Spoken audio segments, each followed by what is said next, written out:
నమస్తే welcome to CM times news. Granite క్వారీపై రాజకీయ పార్టీల నాయకులు ఫ్యాక్షన్ మాఫియా కన్ను పడిందా అంటే అవుననే సమాధానం గ్రానైట్ వర్గాల నుండి వినిపిస్తున్న మాటగా తెలుస్తోంది. వివరాల్లోకి వెళితే ఇటీవల కాలంలో ఒక గ్రానైట్ క్వారీ అధినేత కన్ను మరో గ్రానైట్ క్వారీపై పడింది. అందులో భాగంగానే ఈ క్వారీపై ఇటీవల కాలంలో నానా యాగి చేసినట్లు సమాచారం. అందుకు సంబంధించిన వివరాలు మీకోసం. ప్రపంచ దేశాలు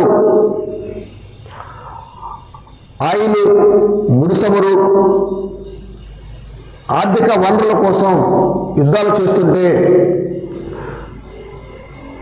అదేవిధంగా గ్రానైట్ నిక్షేపాలను సొంతం చేసుకొని కోట్లు గడించాలన్న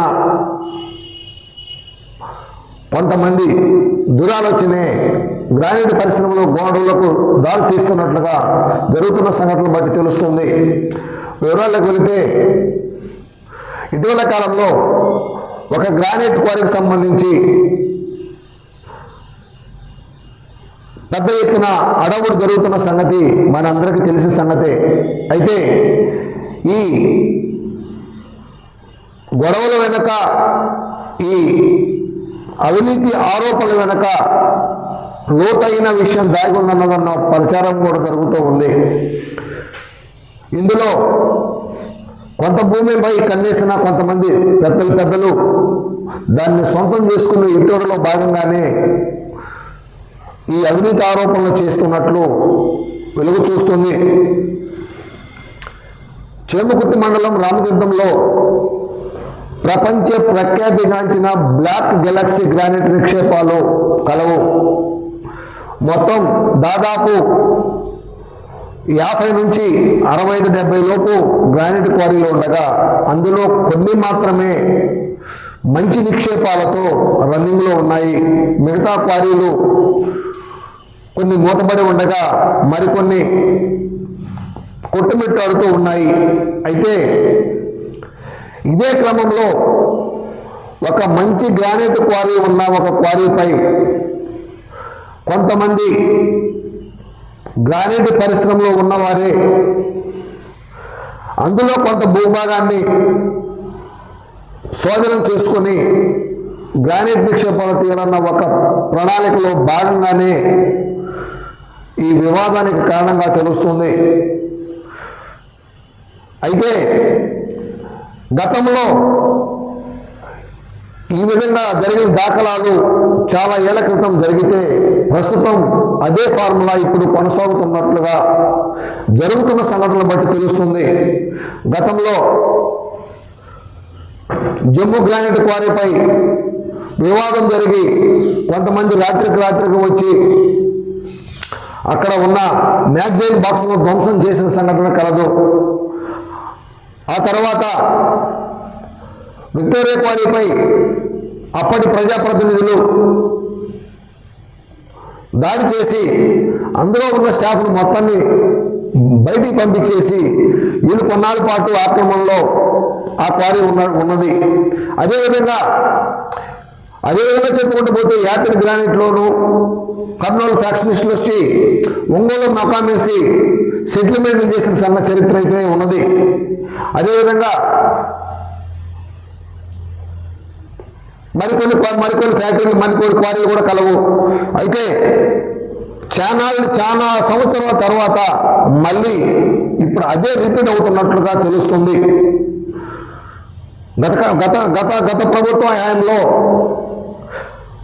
రామతీర్థంలో అయితే జరగలేదు, కానీ చాలా సార్ల ఇదే దందా జరిగినట్లు మనకి ప్రాథమికంగా తెలుస్తుంది. చిత్తూరు జిల్లాలోను గల్లా జయదేవ్ అమరాజా ఫ్యాక్టరీలను, కియా ఫ్యాక్టరీలను ఇదే విధంగా చేసి భయానక వాతావరణం సృష్టించడంతో గల్లా జయదేవ్ రాజకీయాలు మానుకొని ఆయన వ్యాపారం చూసుకుంటున్న సంగతి మనందరికీ తెలిసిన సంగతే. అయితే చుట్టుపక్కల ఎక్కడ జరిగినా కానీ చేమకుర్తి మండలంలోని రామతీర్థంలో అలాంటి ఫార్ములా జరగలేదు. కానీ చాలా ఏళ్ల తర్వాత మళ్ళీ అదే ఫార్ములా కొనసాగుతుందా అన్న ప్రశ్న అయితే అందరిలోనూ రేకెత్తిస్తూ ఉంది. అయితే అందుతున్న సమాచారం ప్రకారం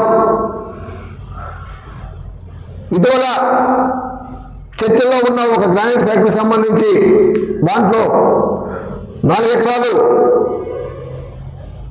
గవర్నమెంట్ ల్యాండ్ ఉందని, ఆ ల్యాండ్ పై కన్నేసిన ఒక గ్రానైట్ అధినేత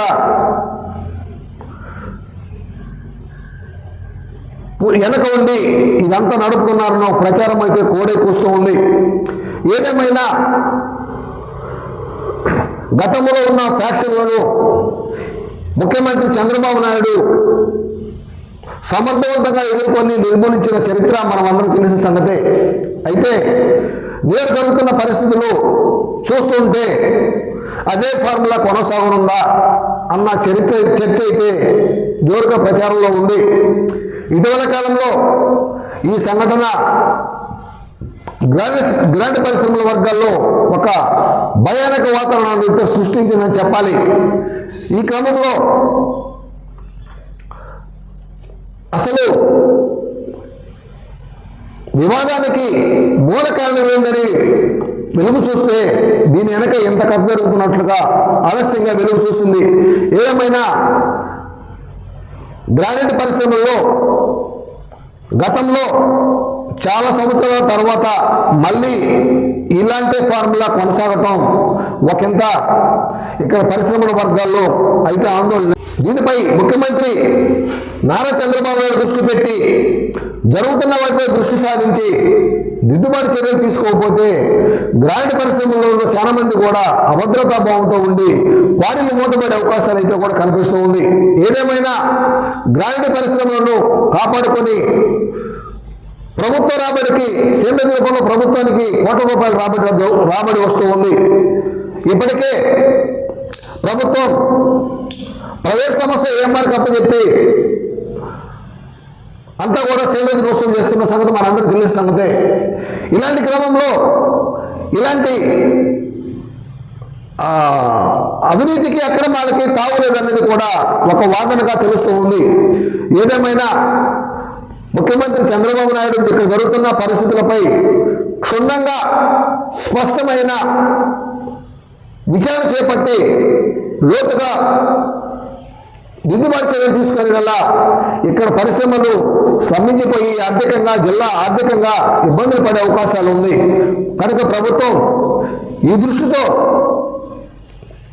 దృష్టి సాధించి దిద్దుబాటు చర్యలు తీసుకొని జరుగుతున్న తప్పులు సరిదిద్దకపోతే ముందు రోజుల్లో ఇక్కడ గ్రానైట్ పరిశ్రమలు నడపటమే మనుగడ ప్రశ్నార్థకంగా మారే అవకాశం అయితే ఉంది. ఈ దిశగా ప్రభుత్వం, పాలకులు, పెద్దలు అందరూ కూడా దృష్టి సాధించి దిద్దుబాటు చర్యలు తీసుకోవాల్సిన ఆవశ్యకత ఎంతైనా ఉంది.